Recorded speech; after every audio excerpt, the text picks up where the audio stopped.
마가복음 6장 1에서 6절 말씀입니다. 6장. 예수께서 거기를 떠나사 고향으로 가시니 제자들도 따르니라. 안식일이 되어 회당에서 가르치시니 많은 사람이 듣고 놀라 이르되, 이 사람이 어디서 이런 것을 얻었느냐? 이 사람이 받은 지혜와 그 손으로 이루어지는 이런 권능이 어찌 됨이냐? 이 사람이 마리아의 아들 목수가 아니냐? 야고보와 요셉과 유다와 시몬의 형제가 아니냐? 그 누이들이 우리와 함께 여기 있지 아니하냐? 하고 예수를 배척한지라. 예수께서 그들에게 이르시되, 선지자가 자기 고향과 자기 친척과 자기 집 외에서는 존경을 받지 못함이 없느니라 하시며 거기서는 아무 권능도 행하실 수 없어 다만 소수의 병자에게 안수하여 고치실 뿐이었고 그들이 믿지 않음을 이상히 여기셨더라. 이에 모든 촌에 두루 다니시며 가르치시더라. 사랑하는 형제 여러분, 8월 28일 토요일 새벽 묵상에 오신 것을 환영합니다. 마가복음 5장에서는 거라사 광인을 고치시고 12해 혈루증 여인을 고치시고 12살 야이로의 딸을 고치신 이적을 보았습니다. 이렇게 가버나움에서 일하신 후 고향으로 가십니다. 여기서 고향은 출생지 베들레헴이 아니라 성장지 나사렛입니다.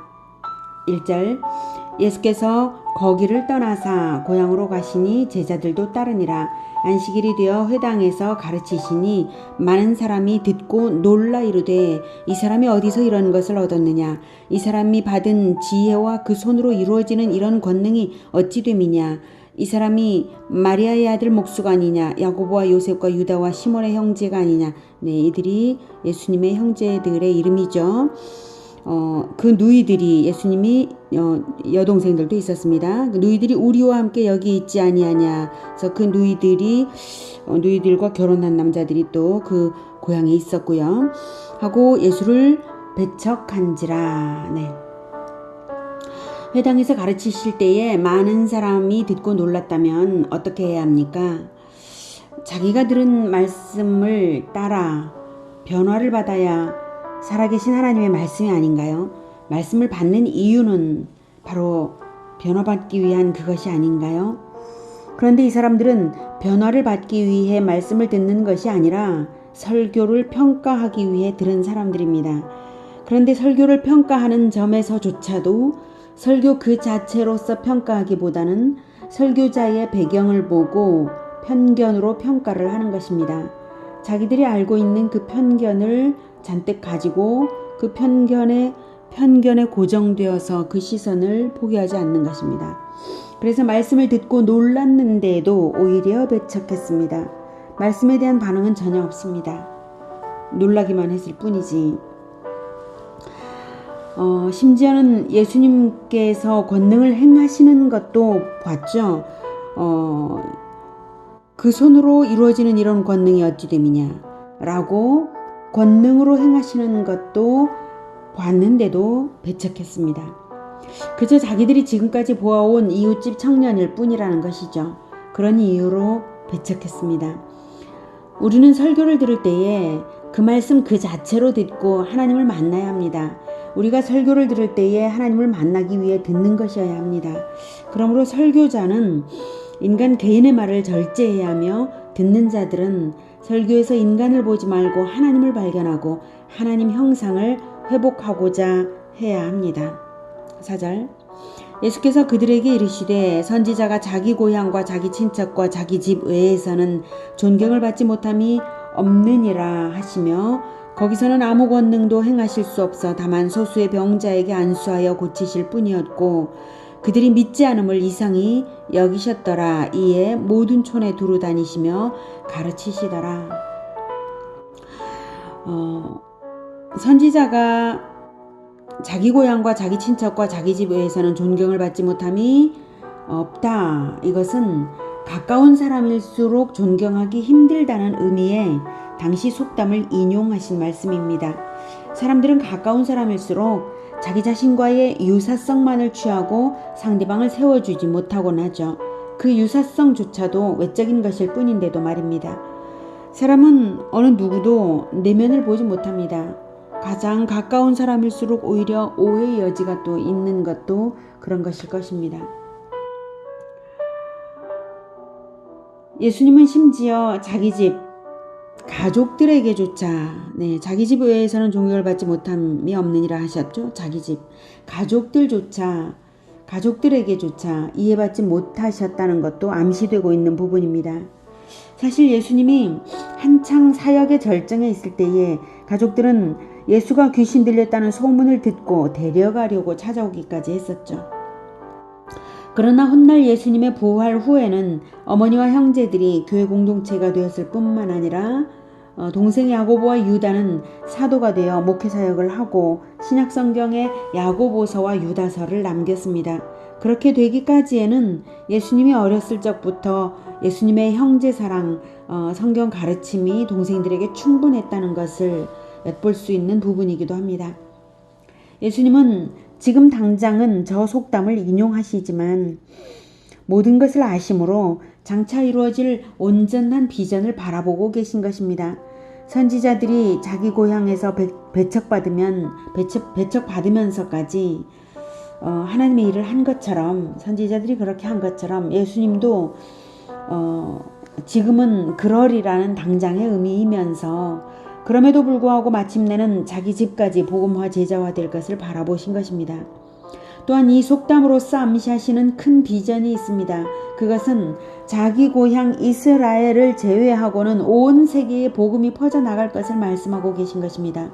그렇게 하는 이유는 유대인이 그리스도를 버렸기 때문에 정당하시며 또한 유대인의 배반을 통해서 오히려 더 큰 은혜로 온 인류를 덮으시려는 하나님의 은혜를 나타내시는 것입니다. 그럴지라도 마침내는 유대인들조차 그리스도께로 돌아올 것도 또한 바라보고 계십니다. 예수님이 이 속담을 쓰신 뜻은 포기가 아니라 바라보심입니다. 그것은 사도 바울도 로마서에서 말합니다. 로마서 11장 11에서 12절. 그러므로 내가 말하노니 유대인들이 넘어지기까지 실족하였느냐? 그럴 수 없느니라. 유대인들이 넘어짐으로 구원이 이방인에게 이르러 이스라엘로 시기나게 함이니라.